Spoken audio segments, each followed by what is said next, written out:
The CBS Radio Mystery Theater presents...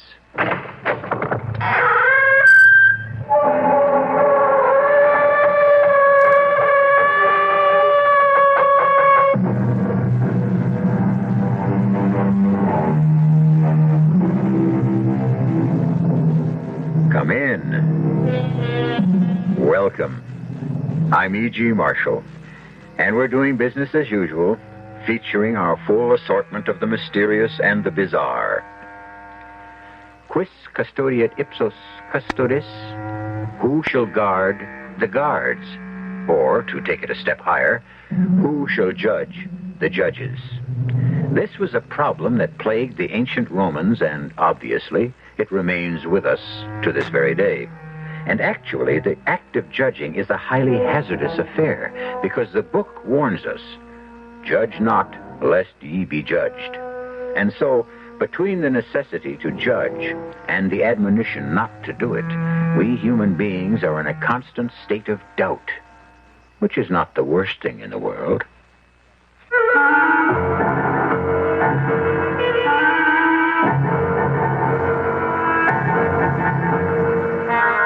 Our mystery drama, It's Murder, Mr. Lincoln, was written especially for the Mystery Theater by Sam Dan and stars Keir DeLay. I'll be back shortly with Act One.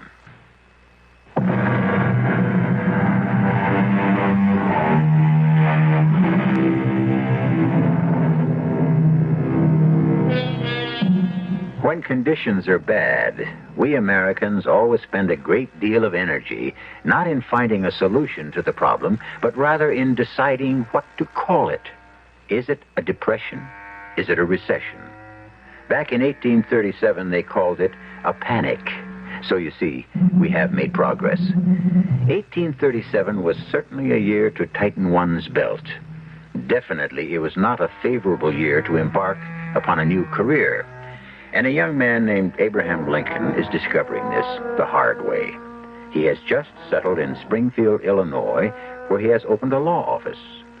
Abe Lincoln sits in his law office and waits for clients. This afternoon, as usual, he is sitting and waiting. And although he is completely unaware of it, a case is being created for him just down the street in Fellman's Tavern. Now, what I want to know is, what's the point in having Martin Van Buren sitting in the White House? Why, we might just as well have Andy Jackson. Oh, well, Tom, Andy's old and sick.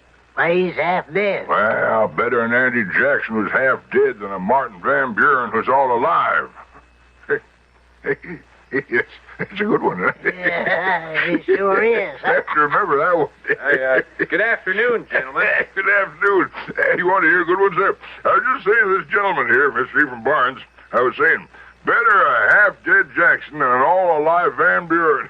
Isn't that what I said, Ephraim? Something like that. Are you Tom Feldman? Yeah, in the flesh. I'd like a room. Cost you $1. All right. In advance. Owe no man anything, as it says in Corinthians. Or is it, Acts? Oh, here's your $1. Thank you. Drink? No, not for me, thanks. Comes with the price of the room. I never drink while there's work to be done. Huh? Well, what's your name, stranger? You know mine. I'm Tom Feldman, and this gentleman here is Ephraim Barnes. He runs a bank. Ah, glad to meet you, Mr. Jones? Franklin Jones. What's the business, Mr. Jones? I assure you, the First National Farmers and Merchants Bank of Springfield is very much at your service. Oh, thank you, Mr. Barnes. I'll keep that in mind. Could either of you gentlemen tell me where I might find a Mr. Cyrus Darrow? Cy Darrow? He's got a farm. Big place it is, too. Just north of here. Now, you just follow the road right out of town. We inquire your business with Mr. Darrow, sir? Well, that depends on Mr. Darrow. Well, that's playing the cards close to the vest, huh? Bread eaten in secret is the sweetest, as it says in Proverbs. Where's that Leviticus? There's nothing secret about my business with Mr. Darrow. He swindled me out of some money. Now he's either going to pay it back or I intend to blow his head off. Now, Mr. Jones, there's no need for that. You have proof. You can take him to court. Well, I don't have proof, so I'll just have to do it my way. I've come here to get what's mine by rights. And I have the instrument with which to secure it. That's a wicked-looking weapon you got there, sir. I fought in Florida in the Seminole War. This pistol was first and last fired in the service of my country. I earned the right to use it in my own behalf. Now, sir, you cannot flout the law. Yes, indeedy. The law is sitting right here by your side. In me, you see the sheriff, and Mr. Barnes is the judge for this term. Well, gentlemen, all I can say is that if a man don't get no justice, he will have to make his own. My room, sir? Up the stairs. First door to your right. Supper's at 5 o'clock. That young fellow bears a bit of watching. Yeah. I pity him if he goes up against old man Darrow. Cyrus will just chew him up and spit him out. Wicked-looking pistol, that.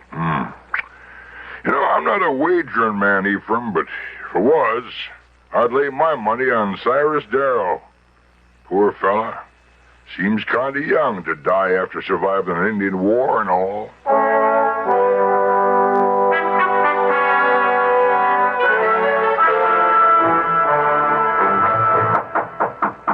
Who the devil's name's out there this time of night? What's your business with me? Go on home. Got a bone to pick with Cyrus Darrow? You come round in the daylight time, like honest, respectable folk. All right. Don't bust her down. I'm coming. Oh, well, so it's you, eh? Come whining around to see if I'll leave you off the hook, eh? Well, you can hang there and squirm till I'm good and ready to... You think that pistol can scare me, eh? You ain't man enough to... come on now. Hand it over before I make you chew it up. You yellow-bellied...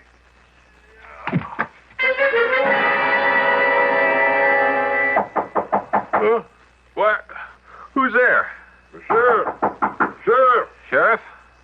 That's right. Open up in the name of the law. All right. Oh, hi, Mr. Feldman. Oh, Mr. Feldman, the tavern keeper. No, sir. It's Mr. Feldman, the sheriff. You'll have to come along with me, son. What for? What for? Mr. Jones, it looks like you did what you came here to do. What's that? Kill Cyrus Darrow. Killed Cyrus Darrow, but I didn't. He's dead, son. Big hole in his forehead caused by the forcible entry of a pistol ball. Yeah, there must be some mistake. No, sir. There's no mistake. This your pistol? Of course it's my It pistol. was found 50 yards away from Cyrus's house. No, you couldn't have found it 50 yards away because... Because? Well, it can't be my pistol. I remember I put it back in my bag. Yes? Yeah. Hey, it isn't here. Of course not. How could it be in that bag and in my hand at one and the same time? I didn't... Mr. Jones, as sheriff of Springfield County, I hereby arrest you for the murder of Cyrus Darrow. What? And may the Lord have mercy on your soul. What are you saying? Well, that's right. That's right. I shouldn't say that just yet. After all, you ain't been tried. But you'll get a fair trial before they hang you. I don't know what to say, Franklin. I don't know what to say. I didn't kill him, Emily. I didn't. Franklin, everyone says... I don't care what everyone says. You just got to believe in me. Why did you have to come here with a pistol? Why did you have to threaten him in public? Why? Because I'm stupid, that's why. Oh, Franklin, I'm sorry. I guess I really am in the soup this time. This man, Cyrus Darrow, was very well liked. And the evidence against you, it's so strong. Evidence? What evidence? What evidence? Oh, Franklin, your threats to kill him, the pistol. I swear to you, Em. I believe you, darling. But there's gonna be a trial. Well, I'll make them believe me. I'll make everyone believe me. You'll need a lawyer. Yeah, well, I'll hire a lawyer. And Yeah, what is it, dear? a lawyer... Yeah, well, that's just what I said, my darling. I'll hire a lawyer. Dear, there are no lawyers. No lawyers here in Springfield, the state capital? Why, in a place like this, there are nothing but lawyers. I've been asking around, and I've gotten answers. One fella says, sorry, ma'am, I just couldn't take on another case. And meanwhile, he's got his feet on the desk, and I can see the holes in his shoes. And then another fella says, I never did try a murder case. What is it? There isn't nobody in this town doing 15 cents worth of business, and they say, each of them say to me, sorry, Miss Jones, I just can't see my way clear. Well, why won't they take my case? Well, Is it because they don't think they can win? Emily, that should make no difference. Law says every man's entitled to a lawyer. I know, but what the law really means, every man's entitled to a lawyer provided he can get one.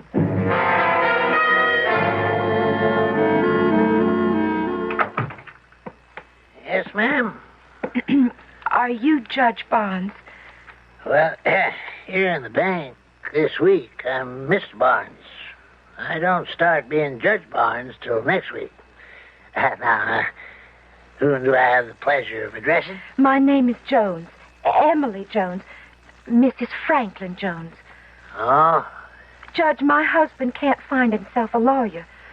well, surely, Miss Barnes, in all of Springfield, there must be somebody who don't mind ruining his reputation?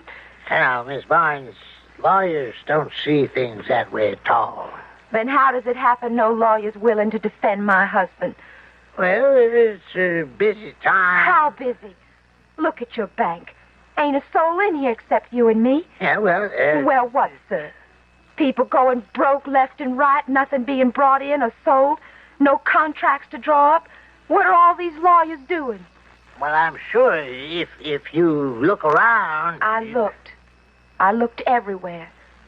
And everybody's turned me down. Everybody? Everybody. Have you spoken to a man named Lincoln? Abe Lincoln? Abe Lincoln? No, the names ain't familiar. Well, why don't you give Abe a try? He's the kind of lawyer who'll take any case he can get. Well, I must say, Judge, that don't sound like a very enthusiastic recommendation. Well, ma'am, it's the only recommendation I can give you.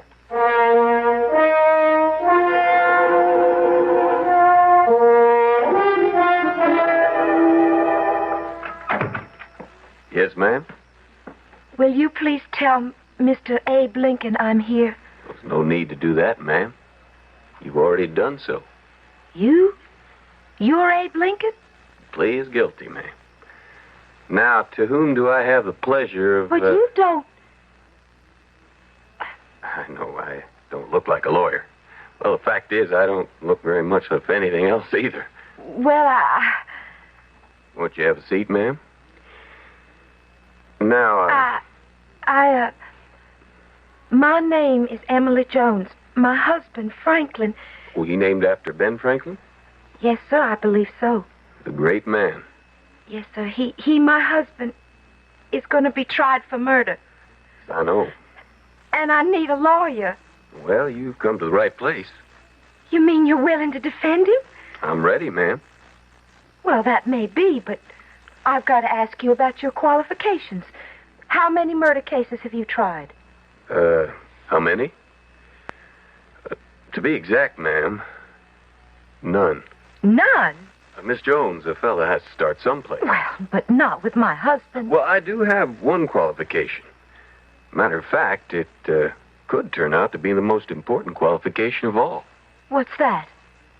I'm the only lawyer in town willing to take the case.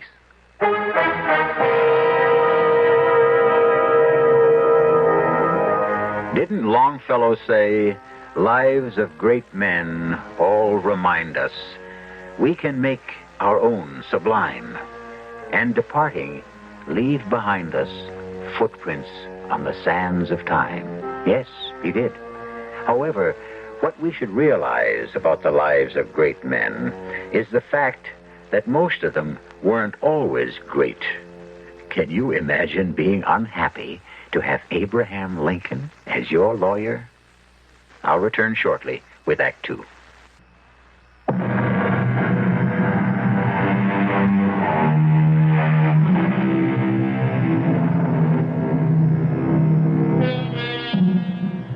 His name is Franklin Jones.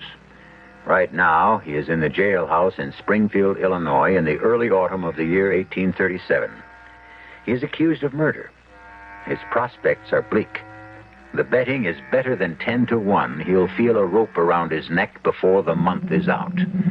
The odds have not been lowered by the fact that his lawyer is a young man named Abe Lincoln. And who was in the tavern when you came in? Mr. Fellman, Mr. Barnes.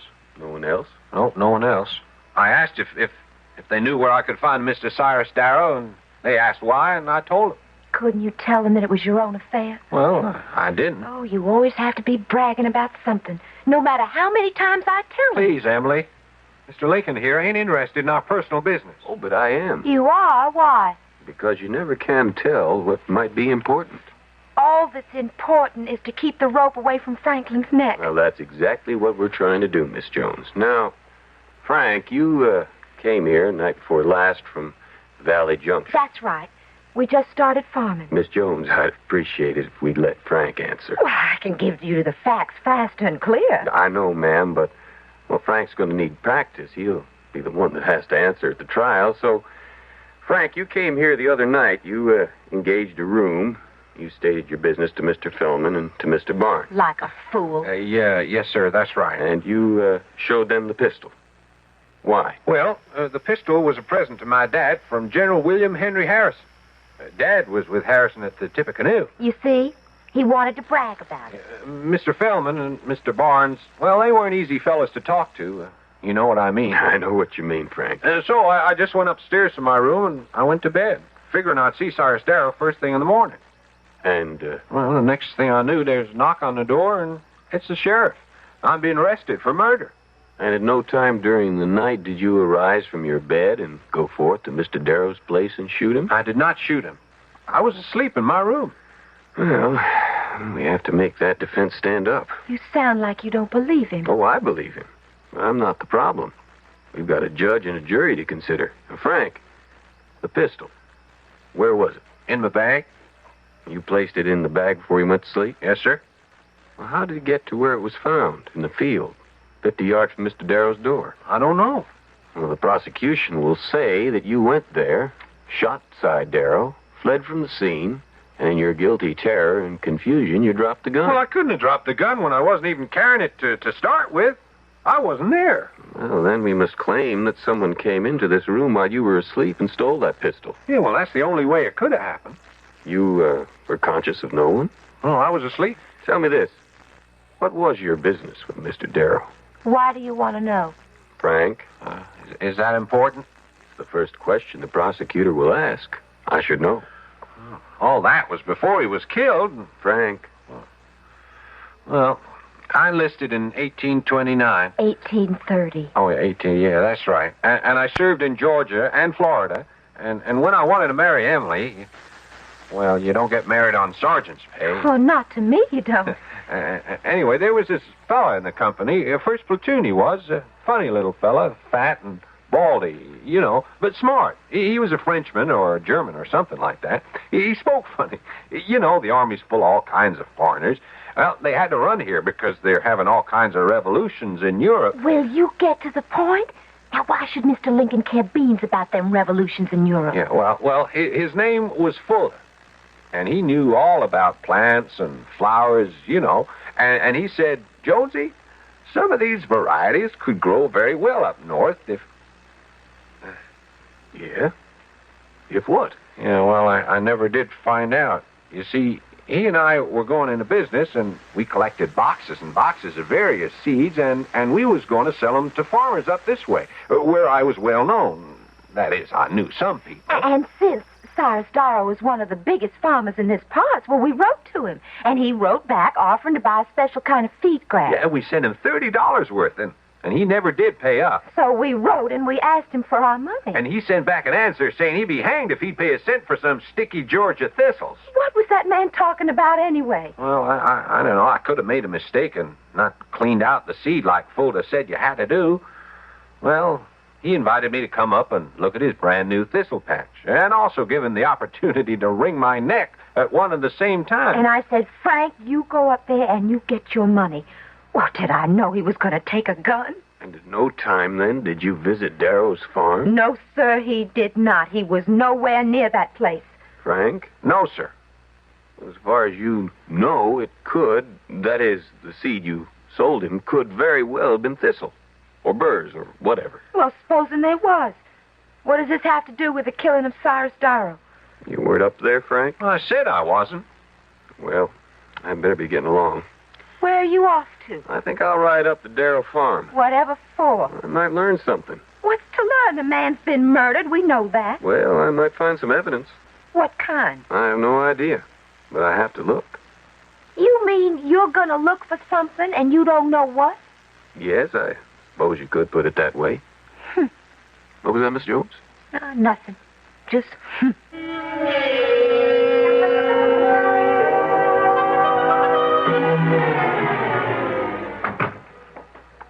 Hello, Abe. How are you, Tom? Hi. Sit down. Doing anything? Well, I'm about to take a run up the Darrow Farm. Maybe some evidence. Mm-hmm. Yeah. Evidence. Evidence of things not seen, as it says in Leviticus. Hebrews. Yeah. No. Leaving soon? Well, I'd like to get back before supper. You've taken the Jones case. Yep. I was retained this morning. Well, Abe, you think that's wise? Wise? I'm a lawyer. You have to think of your career. You know, you gotta lose that case. It's plain as a cabbage on a rose bush. The boy's guilty. Isn't that why we're having a trial? Oh, we're having a trial because the law says he's got to get one. You know what the verdict's going to be. Tom, I'm surprised at you. No, Abe. You're the surprising one. Now, look, you can't win. If you lose, you look bad because you're a loser. And if by some miracle, you could have a miracle, because as Milton says, the age of miracles is forever here. That was Carlyle. Well, anyhow, if by a miracle you win, well, folks will resent it. Why? Well, the boy's so obviously guilty, people want him to hang. Look, Abe, I'm thinking of your future. My future? Yeah, you could have a great future in politics. I've seen you operate. Why, it was you single-handed got the state capitol to move up here from Vandalia. Oh, now, that's not really true. It is. Now, Abe, you could go far. Oh, no, not me. Now, why do you say no? I just don't look like a politician. Well, there's no special way a politician's supposed to look. That isn't so. He's got to look kind of solidly dignified, like Daniel Webster, or sharp and smart like Clay or Calhoun, or shrewd like Tom Benton, or even jolly like Steve Douglas. But he can't afford to be funny looking like me.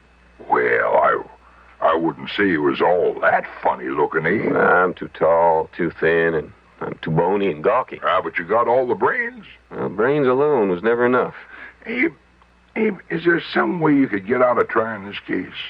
No, I mean it for your own good. Cy Darrow was well-liked. I wouldn't get out even if I could, Tom. Cy was very well-liked, and folks are mad. You think about that. Well, there's nothing to think about. Well, just thought I'd paint you a picture. After all, as William Shakespeare said, forewarned is forearmed. No, that was Miguel Cervantes.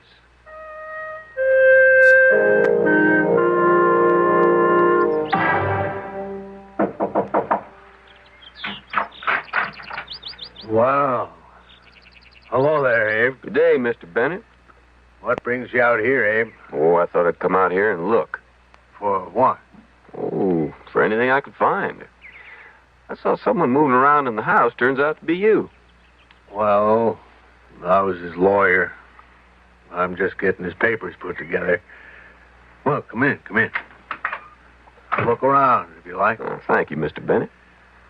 Right here in the doorway is where he fell. I found the body, in the morning. I'd come by to go over some contracts. There he was, dead. You going through his papers? I'm trying to. Mm-hmm. Anything missing? Well, Abe, either stuff is missing or he hid him away somewhere. What do you mean? I mean, he didn't tell his lawyer everything. No client ever does.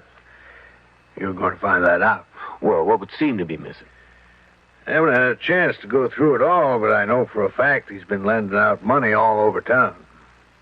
The way things are with the banks and all, he was the only one with hard cash. Yes, I heard. Well, you could say there were plenty of folks who might have had a motive, Mr. Bennett. Yeah, I could say that, Abe. But I think your man's going to pay the bill. But he told me he never even came up here. Now, I know, Abe.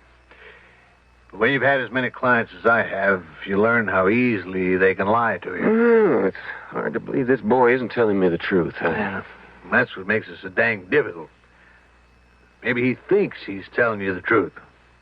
Abe, you're in trouble on this case. Admit it. I never denied it. Let's step outside, Abe. Before. We might find a way out of this problem. Now, Abe, just off to your left, leading to the road, there's a full acre, and it's planted in what? Now, hold on, Mr. Bennett. That's a wild field. No, that's a planted field, Abe. But who'd want to plant all those weeds and burrs and thistles? They come from the seeds my client bought from your client. That's hard to believe. I mean, why? Let's say your client's a sharper, or he made an honest mistake. Don't matter. But he made my client mad. My old Si was ready to kill that boy on sight. You get my point? Mr. Bennett, I think I do. Taking it straight from there, you begin to see a new line of approach in the case. Mr. Bennett, let me tell you, sir, I am eternally in your debt. To think, I had just considered this case was hopeless. Hey, when everything looks hopeless, that's the time you really start to hope.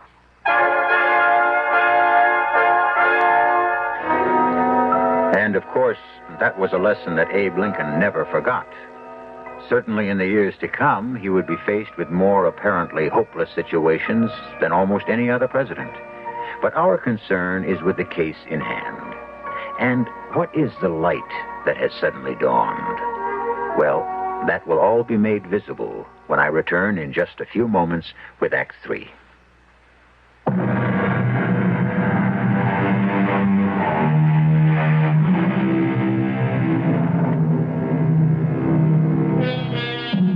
It is always surprising to consider that what we call psychology is a science of recent vintage. We speak so easily of things like the split personality, the other self, the protective falsehood, without realizing that these terms would be unintelligible to people who lived even 100 years ago. But although our forebears did not know these things intellectually, they could understand their implications. After all, Sigmund Freud was only 10 years old when Abe Lincoln died, yet Lincoln already sensed a great deal of what Freud was to discover. No, Mr. Lincoln, he don't lie to me. That's one thing he don't do. He don't lie to me. Emily, maybe he has no choice. What do you mean?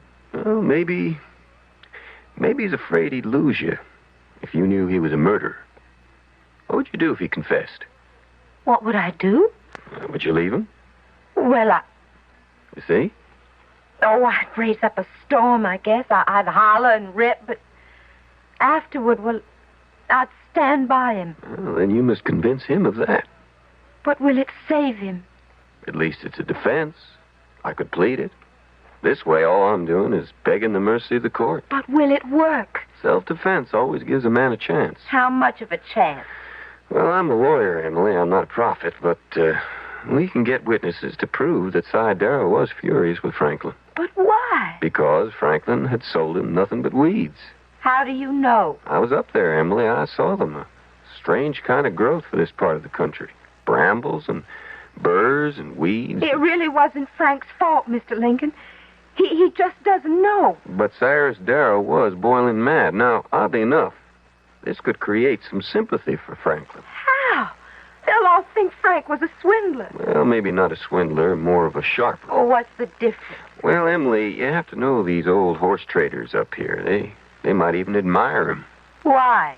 Because he's done something nobody else was ever able to bring off. What's that? He got the better of Si Darrow in the deal. And he went up to see Si to brazen it out, being careful, of course, to bring his pistol. The fact that the pistol was given to him by General Harrison won't hurt either. Well, then, you think we've got a chance? Yes, Emily, I would say, what with one thing and another, we've got a fighting chance. No! No? What do you mean, no? You heard, Emily. I said no. But Mr. Lincoln just explained. I know what Mr. Lincoln just explained. Don't you understand? If you don't plead self-defense, you're sure to hang. Well, I ain't gonna do it. Why? I told you once. I told you 1,000 times. I wasn't there. But, Frank, I didn't kill him. I give up. What can you do with him, Mr. Lincoln? Mr. Lincoln, would you want me to get up there on that stand and tell a lie? Is it a lie, Franklin? You mean you didn't kill Cy Darrow in self-defense? Huh.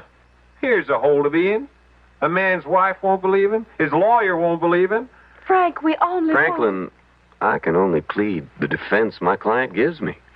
Since I wasn't at the scene of the crime when the murder took place, I don't know what happened. Well, I don't know neither. I wasn't there myself. I was asleep in bed in my room at Fellman's Tavern. But, Franklin, nobody's going to believe that. Well, ain't that what I got a lawyer for, so we can make folks believe me? Or is this case too tough for you, Mr. Lincoln? Well, it's tough enough. Hey, did you find anything up there at Darrow's place? How'd you know I was up there? Well, look at your pants. Oh, yeah. Yeah, them little burrs. Almost too small to see, unless you're looking for them. Yes, sir, you'll be picking them off your pants legs for weeks. I thought I'd gotten rid of most of them. No, sir, they're hidden where you can't even see them. And some of the seeds, why, they'll even germinate on the clothes, seems like. You better boil those pants. Oh, well, thank you. I guess Darrow was right, Emily. We did sell him weeds. I didn't mean to, Mr. Lincoln. It's just that Corporal Fulda would have known what to do. He said you have to wash the seed in something called alkali. I don't even know what it is. What are you going to do now, Mr. Lincoln? Tell me, who else was in the tavern when you came in? Well, I told you, just Mr. Fellman and Mr. Barnes. Nobody else? No, sir. You positive? I'll swear to it. Well, do you know anyone in the town? No, sir. Not a single solitary soul. Why do you ask? Well, Emily, it's about time I started asking questions. But you've been asking questions all along. No, not the right questions, and I haven't been asking the right people either. Well, Abe, I can only tell you the boy insists on having a rope put around his neck. Well, he refuses to plead self-defense. In my opinion, he'd rather die having his wife think he's not a murderer. I believe him. It can be a dangerous business when you start believing clients. It can even be a more dangerous business when you don't. What can I do for you, Abe? You've been through all the size papers yet? All I was able to turn up. Would either Tom Fellman or Ephraim Barnes have owed him money? Well, now, Abe, this is a lawyer-client relationship. You asking me to break it? Well, the client's dead, Mr. Bennett. And I'm not asking out of idle curiosity. Yes, he did have a mortgage on Fellman's. I thought Tom Fellman owned the place free and clear. It's been a moneymaker for years. Don't you know there's been a panic on him? There ain't a nickel's worth of cash to be had. Well, why would Tom Fellman go to Cy Darrow when he could get money at bank rates from his good friend Ephraim Barnes? Banks don't have it either, Abe. Did you find any papers for either Tom or Ephraim? What are you trying to say, Abe? I'm just asking, Mr. Bennett. To answer your question, no. There's no papers for either one of them. And yet, they both owed him money. I'm reasonably sure of it, Abe. Mm. Well, thank you, Mr. Bennett.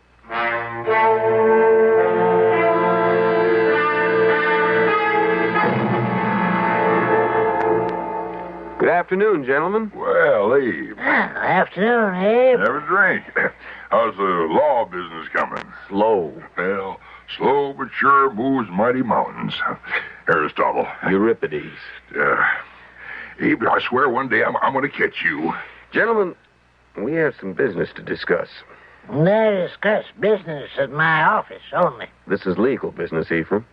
Then I'd rather discuss it at your office. It has to do with the upcoming trial of Franklin Jones. In that case, I don't discuss it at all. I'm scheduled to be presiding judge, you know. I don't think so, Ephraim. Well, what you saying? You can see the calendar. I'm going to ask you to disqualify yourself, Ephraim. What are you saying, Abe? Eve here's one of the finest judges. Abe, Don't you believe I'm a fair man? It's nothing personal, Ephraim. Well, then why... Well, to begin with, you're a material witness. Who is? You are. You and Tom here. You're the ones, the only ones who heard Tom ask for the whereabouts of Cy Darrow and who heard Tom threaten to kill him. Yeah, well, Well, you can't be a judge and a witness at the same time, can you? Yeah, but you... Besides, there's more to it than that. What are you driving at, Abe? Well, my client insists that he's not guilty. Well, now, you wouldn't expect him to admit it now, would you? Yes, if he were guilty, I would, especially since I found a way he could plead guilty and still save his neck at the same time. What's that? Self-defense. Old Cy was born and mad at him. Mad enough to kill him. But the boy refuses to take that defense, which proves to me that he's a young man of his word, and I have to respect that word. Abe, if Franklin Jones didn't kill Cy Darrow, who in thunder did? Well, we'll have to sit down, the three of us, and reason together. If Franklin didn't kill Cy, who did? We know somebody did, because Cy's dead. I'd like you to come straight and tell me exactly what you're driving at, Abe. Well, it couldn't be suicide. After all, how would Cy get a hold of Frank's pistol? Well, what motive would Cy have for doing away with himself? None. But you can't be too careful in these things. You have to explore every possibility. Now, but you also have to be headed someplace. Don't be impatient, Ephraim. I am. So if it wasn't Frank, who else could it be? Who else knew Frank was in town? Who else knew Frank was mad enough to go to Cy's place with a pistol? Who else would even know that Frank had a pistol? The answer? Either one of you two. Well, hold on there, Abe. Are you saying that Eve here, or me, could have killed Cy Darrow? Huh? Well, Abe, I am your best friend in town. How could you even think... Abe, I thought you was always a man of good sense. But this is monstrous. Have either of you gentlemen been up to see Cy lately? Well? Well, I ain't been up to Cy Darrow's place since I bought a pony from him in 33... No, it was 34. Well, yeah, it's been 3 years. Ephraim? It's been at least a year since I had occasion to visit Cy's farm. Where'd you transact your business? Whatever business we would transact, we would do at the bank. Gentlemen, one of you two is lying. Hey, now look here. Now, you want to be careful now, Abe. Friendship only excuses just so much. Let me borrow that chair. Now, I'm going to put my foot up on the seat of it. What for? Oh, come on, let's humor him. He's mad. You'll notice that the lower part of my trouser leg is covered with very tiny little sticky burrs. Yeah, so? So these are typical of a growth that occurs only in northern Florida or southern Georgia. You can't find them anywhere else in the country except at Cy Darrow's farm. Well, now, what's that got to do with the price of tea in China? They grew from seeds sold to Darrow by mistake, by Franklin Jones. I still don't see what you're driving at. I was up there just before. That's how they got all over my pants leg. Now, will each of you gentlemen please place his foot up on the chair? I'll be hanged if I do. Is that a prophecy, Ephraim? Eve, them little burrs, them sticky little burrs. You got them on your... Ephraim, if you wasn't up at the Darrow place, how'd them little burrs get all over your pants?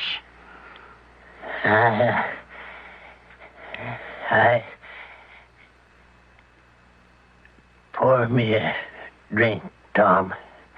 Eve, you was always an honest man. Yeah. For 50 years, I've been honest as the day is long. And where did it get me? I didn't speculate. I didn't hedge. I guarded my customers' money. And I got wiped out. I had to borrow from Cy Darrow. And he was going to take away my bank. Well, this boy came marching in here and... And you decided to steal his pistol and kill Darrow yourself. Well, it wasn't that clear cut, It just worked out. And I found my notes and destroyed them.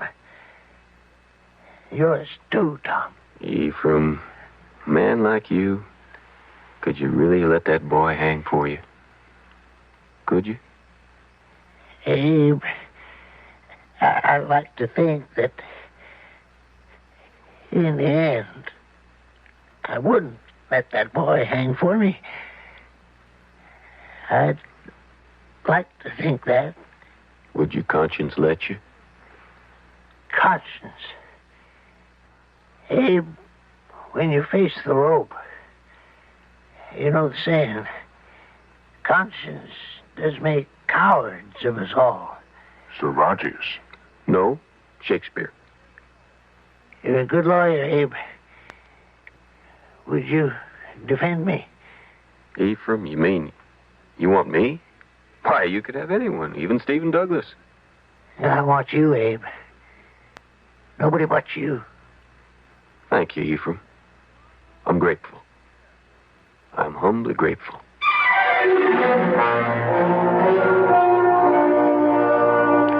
Well, the case went to trial with a new judge and a new defendant. And the young lawyer Abe Lincoln argued ably and well. And the result was a hung jury. But, as Abe Lincoln said afterwards, better a hung jury than a hung client.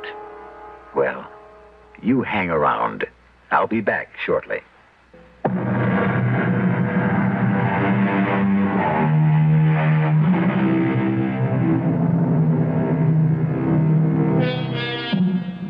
Franklin and Emily Jones, Tom Fellman, Ephraim Barnes, they are all obscure footnotes in the book of Abraham Lincoln's life. And yet, these are some of the nameless, unknown people who helped shape his character. All around us are young men and women whom we, in our anonymous fashion, are also molding by our precept and by our example. And we are molding them into what? Think about it. Our cast included Keir DeLay, Jennifer Harmon, Paul Hecht, Joe Silver, and Robert Dryden. The entire production was under the direction of Hyman Brown. This is E.G. Marshall inviting you to return to our Mystery Theater for another adventure in the macabre. Until next time, pleasant dreams.